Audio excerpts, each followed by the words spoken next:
Captain Bazian is a scholar of religion, politics, and globalization whose field specialties include Islamic law, Awqaf and Fatwa texts, classical Arabic, Palestine Islamophobia, diaspora and comparative immigration, American law and society, Arab and American studies, post-colonial and decolonial studies, multicultural and cross-cultural studies, and international relations and globalization. Dr. Bazian is also a professor in the departments of Near Eastern and Ethnic Studies here at UC Berkeley, and he's an advisor to the Religion, Politics, and Globalization Center here. Please welcome Dr. Bazian. Thank you. Assalamu alaikum. First, I want to start by just sharing the news from yesterday. One of my employees, I chair the American Muslims for Palestine, Zarifa Baroud, learned that 6 of her family members were wiped out. The youngest of them was 9 years old. So when we speak about Palestine and Palestinians, it's not only a side note or an interest, it really impacts the life, the well-being of people. In the 2021 attack, I had 2 of my students here on campus, Al-Qawlaq family. They lost 21 members of their family of Israel's attack. So the notions of that we could separate ourselves from what's taken place over there is something that cannot be undertaken. And to also see the mad dash that people have on a daily basis to resort to some of the most despicable display of Islamophobia, the most despicable jingoism, using terminology that we thought belongs to the 18th century, but the creativity of racists can always shock you. They never miss an opportunity to come back and center racism again. You could have as much discussions and difference about what Palestinians do or don't, but using racism, Islamophobia, trying to pass your point of view by this demeaning and dehumanization is just unacceptable, especially at this university where we think we are, quote, progressive, but I think we left the P out and we have not finished the word itself. So I think this is just for me to start. This is an essay that I just posted last night. I said it's Fanon's Palestine and the borderline, the colonial borderline. For us, we cannot think of Palestine by thinking that Palestine history began on October 7th, which everybody right now insists. So the terminology like we had with 9/11, pre-9/11 and post-9/11, as if history begins on 9/11. Again, if you ask people, there are many different renditions and understanding. So Fanon's insight on colonialism, oppression, and the division between the colonizers and the colonized resonate profoundly when examining the complex and enduring struggle in Palestine. His writings shed light on the intricacies of a struggle where a colonial dividing line has been etched deep into the landscape and consciousness of the region. In exploring Fanon's perspective on the colonial experience and applying it to the Palestinian context, we gain a deeper understanding of the dynamics that has shaped the Israeli-Palestinian colonial entanglement, not conflict. If you speak of conflict, you erase the colonial entanglement. From the physical barriers of walls, checkpoints, and daily violence to the social, cultural, and psychological divides, Fanon's framework provides a valuable insight into the ongoing struggle for justice, freedom, right of return, sovereignty, and then peace in Palestine. Often people insist to speak of peace before addressing all the other elements in colonial context. Palestine's geographical world is a colonized one, divided into 2. The colonized are the indigenous Palestinians. Make no mistake about it. And the colonizers are the Zionists and all their Western allies. In this geography and per Fanon's framing, the dividing line The border is represented by the military barracks, bases, concrete walls, and the daily sniper stations positioned all around the Gaza Strip borders and in the West Bank. Thus, in the Palestinian colonial experience, everything revolves around the power of the Israeli colonial defense force, settlements, settlers, and persistent structured violence. Occupation and colonial structure is a structured violence that touches every element of the population that is colonized.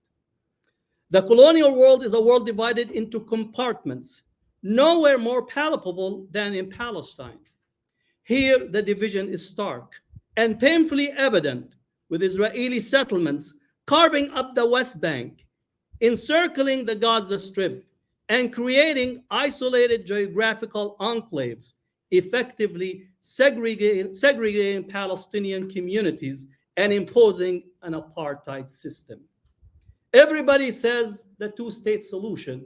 Which state? The one in Mars or the one that is asking us to possibly construct in the moon? There is no such thing as a two-state solution. Oslo was signed in 1993.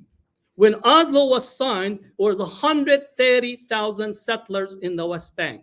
Let me repeat, because every American spokesperson speak about the peace process. I think it's a mispronunciation, but that's okay. The Europeans speak about the peace process. In Oslo, 1993, 130,000 settlers. Today in the West Bank, there are 750,000 settlers, meaning that almost sevenfold increase under peace. Palestinians will say, we'd rather have the occupation pre-Oslo than the current period, but this is not to insist on it. It's a metaphorical question. Palestinians are confined to fragmented geographical territories, mirroring the physical separation experienced by every Palestinian family. And freedom of movement is severely restricted by checkpoints, walls, and fences. This division, driven by an occupying force, mirrors Fanon's observation of colonialism's tendency to compartmentalize and separate, creating a stark divide between the colonizers and the colonized. In Palestine, the struggle for justice and self-determination continues as Palestinians seek to break free from the compartments imposed upon them and build a future founded on justice, dignity, and freedom. Fanon speaks of the distinctive nature of the colonist and the colonized sectors and how distinctively and diametrically are different in every facet. Israeli areas are built up and well developed with green lawns, lush parks, swimming pools, plenty of water, mind you, stolen from Palestinian aquifers, paved roads, large shopping centers of every kind, and every conceivable amenity at hand. The colonized sector is a sector built to last, all stone and steel. In the Palestinian context, the phrase takes on a profound meaning. The Israeli settlements in the West Bank and outside the walls of Gaza are fortified with walls and fences, constructed with unyielding stone and steel, with constant technology to detect the colonized intruders or any aspect of their life coming close to these fences. These imposing structures not only divide communities, but also serve as a physical embodiment of the power imbalance in the region. The settlements symbolize an unyielding colonization that shows no signs of relenting. If you don't believe this, as Ben-Gvir and his unleashing of the settlers in the West Bank, no one actually put a Palestinian flag on any monument when the Hawara pogrom took place a few months back. Nobody actually mentions where the Palestinian dies. We die nameless, faceless, and unmourned. It's a sector of light and paved roads where the trash cans constantly overflow with strange and wonderful garbage, undreamed of leftovers. In stark contrast to the impoverished and beleaguered Palestinian communities and refugee camps. Israeli settlements enjoy access to modern amenities, internet, 5G, and Palestinians are still barely getting 2G. They are all illuminated with streetlights and adorned with well-paved roads, while Palestinian neighborhoods often experience power shortage if and when they are permitted to have fuel to run the only power station, and deteriorating and often bombed infrastructure. Gaza has been bombed 7 times. What type of bank of target does Israel have other than the skulls of civilians? 7 times. How many more targets can you identify? The cash rans constantly overflowing with strange and wonderful garbage is a metaphor for the excess and opulence paid for and supported by Western powers that characterizes the colonist sector in stark contrast to the structured deprivation faced by the colonized Palestinians. The colonist feet can never be glimpsed except perhaps in the sea, but then you never get close enough, says Fanon. The Israeli settlers who occupy Palestinian land often remain distant and isolated and insulated from the harsh realities faced by the Palestinian population. They enjoy a level of security and comfort that is elusive to their Palestinian neighbors. Can anybody contemplate the question, do Palestinians deserve security? Do the Palestinians have the right to secure themselves? What about the security of the colonized people? Nobody contemplates that question. They are actually to accept being the subject of the security of Israel that is constantly being formulated on their expense.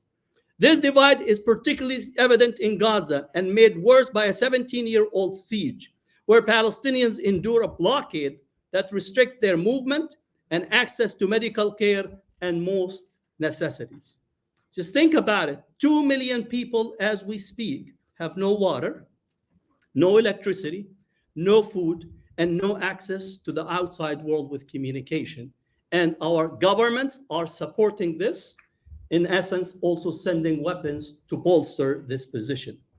They are protected by solid shoes in a sector where the streets are clean and smooth, without potholes, without a stone. The Israeli settlement sectors enjoy the privilege of smooth and well-maintained streets, a stark contrast to the infrastructure in Palestinian areas. This contrast reflects the structural inequalities and disparities in resources that are inherent in the occupation and the unlimited financial and logistical support extended by the West to Israel. The United States provides almost $4 billion. And as Israel began to bomb Gaza, the United States allowed Israel to have access to 6 depository of armaments inside Israel, which means that the United States is almost giving free hand for Israel to continue its operation. In context of Palestine, Fanon's words resonate with a haunting familiarity. The native quarters, the refugee camp, and the besieged Gaza Strip are inhabited by people whose lives are marked by dispossession, despair, erasure, and unmourned death. Palestinians are unmourned, just like Iraqis were unmourned, like Afghans are unmourned, the Vietnamese were unmourned. All the colonial subjects are unmourned, and therefore they are part of that continuum. In Palestine, you're born into a reality where your very existence is contested, where your home can be demolished and your future is uncertain. Palestinians die anywhere and from anything, whether it be the consequences of occupation, the lack of basic necessities, the lack of medicine, or the relentless settler and IDF violence that disrupts their daily life.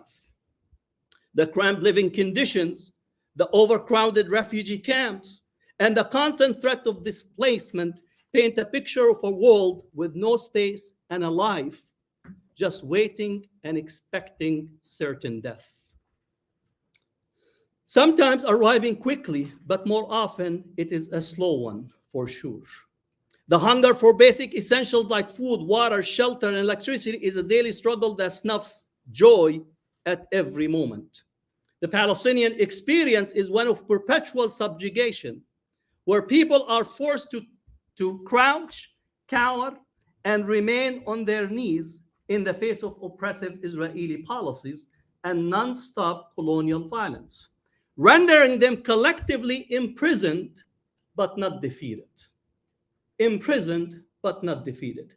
In Palestine, the colonial occupation is marked by the visible, often militarized division between Israeli settlements and Palestinian territories, enforced by a pervasive system of checkpoints, walls, electronic surveillance, and heavily fortified military outposts.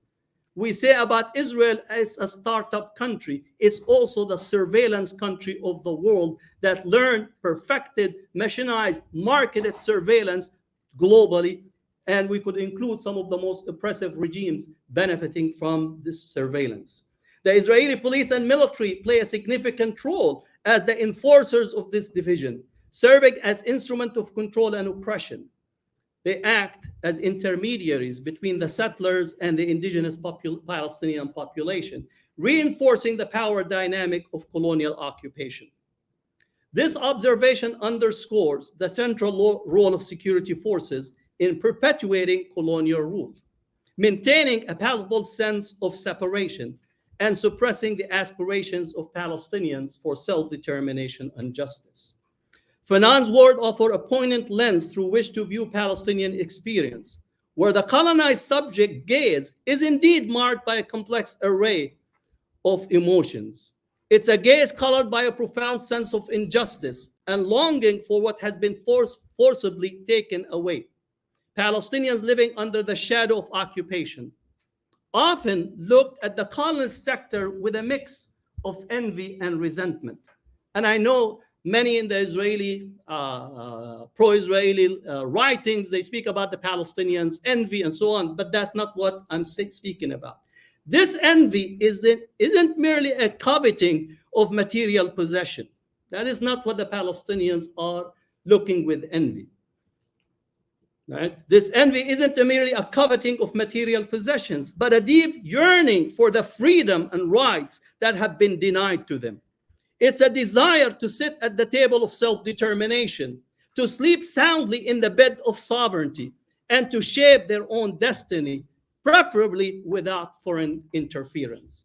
The colonized Palestinian is, in essence, an aggrieved figure, pained by the privilege and control over his land, villages, fig and olive trees that an external colonial power, Zionist settler colonialism, has usurped.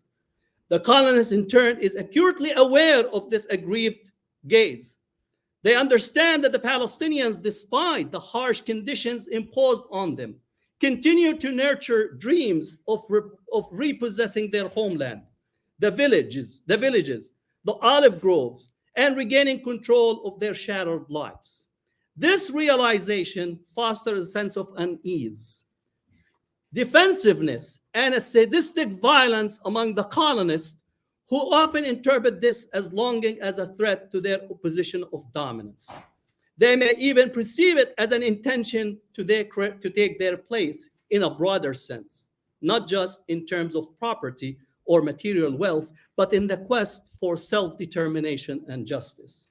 Indeed, it is daily reality for every colonized Palestinian to harbor dreams of reclaiming their rightful place, a place that has been occupied, fragmented, marginalized for far too long. Palestinians' dreams are filled with lemon, apricot, fig, and olive trees, with water springs crisscrossing the fields that were stolen from them. The colonized Palestinian never stopped dreaming for it what makes every morning possible despite the darkness of Zionist colonization. It is a testament, and it should be celebrated, to the resilience, determination of a people that refuses to surrender their hopes, even in the face of daunting odds, persistent adversity, and a Western world, which we are located in, that it intends to clean its own historical racist, anti-Semitic, and Islamophobic records by funding and authorizing the shattering of Palestinian bodies and dreams. And that is the fundamental issue that we need to understand. Cleaning the Western record of racism, anti-Semitism, Islamophobia on the skulls and bodies of Palestinians. And that's what should be protesting and calling for it to stop. Thank you.